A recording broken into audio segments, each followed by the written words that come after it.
বহুতল আবাসনে আগুনের ঘটনায় আতঙ্ক ছড়ালো। শনিবার সকালে মালদা শহরের সিঙ্গাতলা এলাকায় ঘটনাটি ঘটেছে। আবাসনের নিচে ইলেকট্রিক মিটারের কাছ থেকে আগুন ও ধোঁয়া বেরোতে থাকে। বহুতলের নিচতলা থেকে ধোঁয়া ছড়িয়ে পড়তে রীতিমতো আতঙ্ক ছড়ালো এলাকা জুড়ে।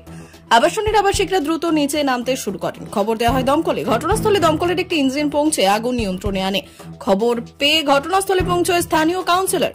কিছুক্ষণের মধ্যেই আগুন নিয়ন্ত্রণে আসে।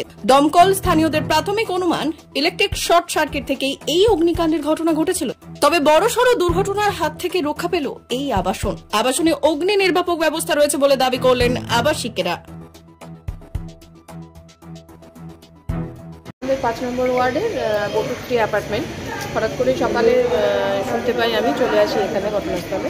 আমাদের এই দাদা উনি ফোন করেছিলেন প্রথম ফায়ার ব্রিগেডে। তো ফায়ার ব্রিগেডের লোকেরা খুব সত্বর চলে এসছে। কাজ কি খবর পেয়েছিলেন? হঠাৎ ধোঁয়া বেরোচ্ছিল, একটা স্মেল আসছিল, গন্ধ আসছিল।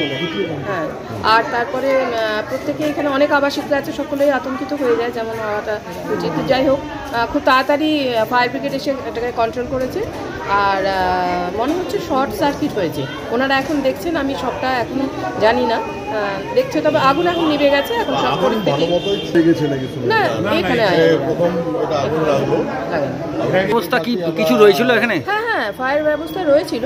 তবে দেখুন, এটা যে দীর্ঘদিন কাজ না করলে তো একটা তো রাস্ট পড়েই যায় না, সেটা সবসময় তো আর আগুন মানে ওটা করে না। তবে বলা হলো প্রত্যেক 3 মাস অন্তর যেন ওনারা ওই মানে যেই ফায়ারের যেগুলো রয়েছে ওগুলোকে একটু দেখভাল করে, একটু পরিষ্কার পরিচ্ছন্ন করে রাখবে, মেনটেন্যান্সটা ভালো করে করলে। হ্যাঁ, তবে আয়ত্তে চলে এসছে, ভয়ের কোনো কারণ নেই। এখানে সমস্ত কিছু ব্যবস্থাই আছে, কোনো অসুবিধা নেই।